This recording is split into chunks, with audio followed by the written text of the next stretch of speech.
Brian Cornell, CEO of Target, welcome to Stanford into Systems Leadership. It is great to be here. Brian, tell us a little bit about the recent successes of Target. At a time when retail has been struggling, you've had a good run the last 6 to 12 months. What's made that possible?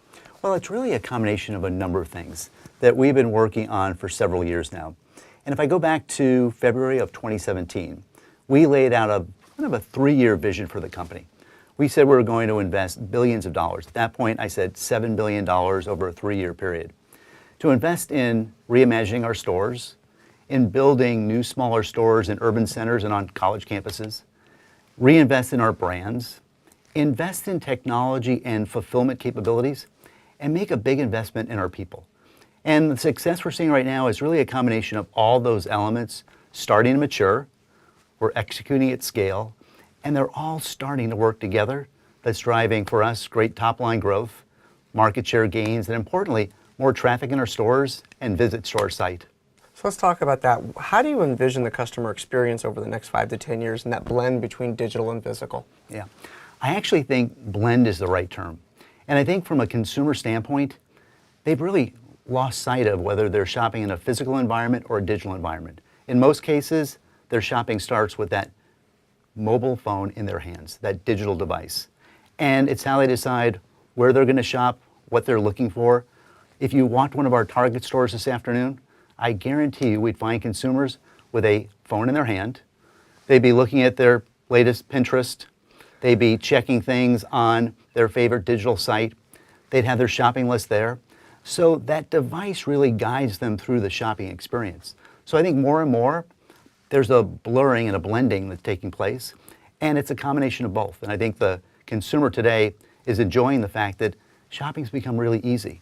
They get the best of both. They get a physical experience when they want it. When they don't have time, they can shop from their desk or from their classroom. Our kids are never on their phones when Let's we're in hope class. not. But they're constantly in touch, and we've made it really easy now for them to interface with our brand on their own terms. So Target has a very large presence here in the Valley. You have many, many data scientists and data analytics. Tell us a little bit about how you thought about building that competency inside of the organization and having such a large presence here in Silicon Valley. So when we dropped back several years ago and started thinking about building the Target of the future, it really started with an investment in understanding the consumer and really understanding what they were looking for and how do we build the capabilities, starting with data science, to really guide us through that journey. So while I can talk a lot about strategy, the other thing that we've recognized is how important it is to have the right capabilities in place. And whether that's technology or supply chain capabilities, for us, product design, our focus on execution at store level, but data and analytics has been an important guidepost for us as we've gone through this journey. Is it hard to recruit people in this area when they may not be familiar with all of the capabilities that Target has, or what's that been like? Well, we've been fortunate. We've recruited quite a few Stanford grads. And I think what's attracting them to our business is the richness of our data. The fact that on an average week, we get 30 million consumers shopping our stores, a similar number going to Target.com. So we have all this rich data, and we understand where consumers are shopping, what they're looking for, and I think they've been really intrigued by the ability to take that data and help us build a future. You've been in the retail business, the grocery business, the CPG business for the last 20 plus years. What are the biggest changes you've seen, and how do you imagine things continue to evolve over the next decade? Well, I've certainly seen this trend towards personalization and localization.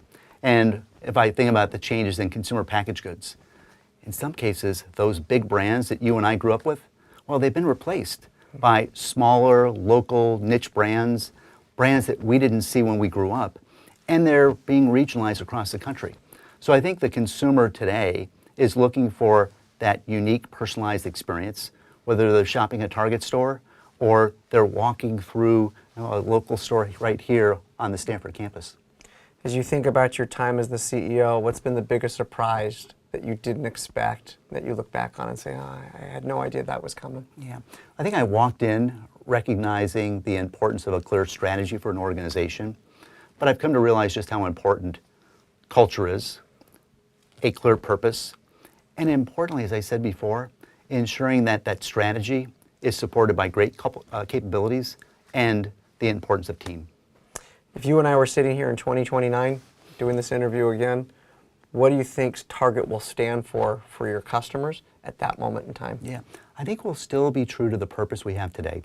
And it's really focused on bringing a little bit of joy to all the families we serve each and every week, and really enhancing their everyday life. So I think that focus on families, that connection we have today with moms, with kids, with families across the country, I think it'll be as true in the future as it is today. Brian Cornell, CEO of Target, welcome to Stanford, and thank you so much Great for coming. to be here. Thanks.